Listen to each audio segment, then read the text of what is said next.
लोकांनी लोकांसाठी उचललेले अस्त्र म्हणजे लोकशस्त्र न्यूज। नाशिक शहरात गोवंशीय जनावरांची अवैध वाहतूक करून कत्तलीसाठी नेण्याचा आणखी एक धक्कादायक प्रकार उघडकीस आला आहे।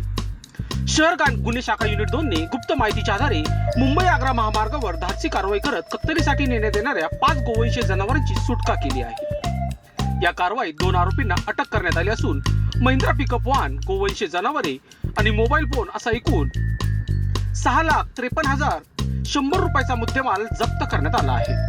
नाशिक पोलीस आयुक्त संदीप कर्णिक, पोलीस उपायुक्त किरण कुमार चव्हाण व सहाय्यक पोलीस आयुक्त संदीप मिटके यांनी गोवंशीय जनावरांची अवैध वाहतूक आणि कत्तलीच्या घटनांवर कठोर कारवाई करण्याचे आदेश दिले आहेत। त्यानुसार गुन्हे शाखा युनिट 2 चे प्रभारी पोलीस निरीक्षक हेमंत तोडकर यांच्या नेतृत्वाखाली विशेष पथक कार्यरत होते।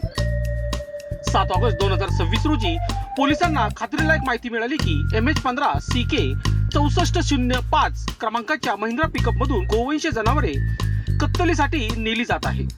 माहिती मिळताच पोलिसांनी मुंबई आग्रा महामार्गावरील द्वारका चौक उड्डाण पुलाजवळ सापळा रचला। काही वेळात संशयित वाहन येतात पोलिसांनी ते अडवून तपासणी केली। तपासणी दरम्यान वाहनातील दृश्य पाहून पोलिसांनाही धक्का बसला। 5 गोवंशीय जनावरे एकमेकांना दाटीवाटीने कोंबण्यात आली होती। जाड दोऱ्यांनी घट्ट बांधल्यामुळे त्यांना हालचालही करता येत नव्हती। चारा पाण्याची कोणतीही व्यवस्था नसताना त्यांची अत्यंत क्रूर आणि अमानुष पद्धतीने वाहतूक केली जात असल्याचे आढळून आले।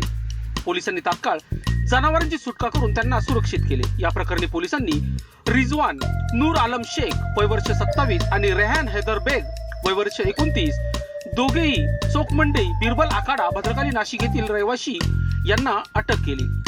कारवाई दरम्यान महिंद्रा पिकअप वाहन, 5 गोवंशीय जनावरे आणि मोबाईल फोन असा एकूण 6,53,100 रुपयाचा मुद्देमाल जप्त करण्यात आला। या प्रकरणी मुंबई नाका पोलीस ठाण्यात महाराष्ट्र प्राणी संरक्षण अधिनियम 1976 तसेच प्राण्यांवरील क्रूरता प्रतिबंधक कायद्यानुसार गुन्हा दाखल करण्यात आला असून आरोपींना पुढील तपासासाठी मुंबई नाका पोलिसांच्या ताब्यात देण्यात आले आहे। सदरची कामगिरी गुन्हे शाखा युनिट 2 चे प्रभारी पोलीस निरीक्षक हेमंत तोडकर यांच्या नेतृत्वाखाली पथकाने यशस्वीरित्या पार पडली। अवैध गोवंश वाहतूक आणि कत्तली विरोधात नाशिक पोलिसांनी घेतलेल्या या कारवाईमुळे अशा बेकायदेशीर कृत्यामध्ये सहभागी असणाऱ्यांना स्पष्ट इशारा मिळाल्याची चर्चा शहरात सुरू आहे। लोकशस्त्र न्यूज साठी बंटी आडाव, नाशिक। लोकांसाठी उचललेले अस्त्र म्हणजे लोकशस्त्र न्यूज।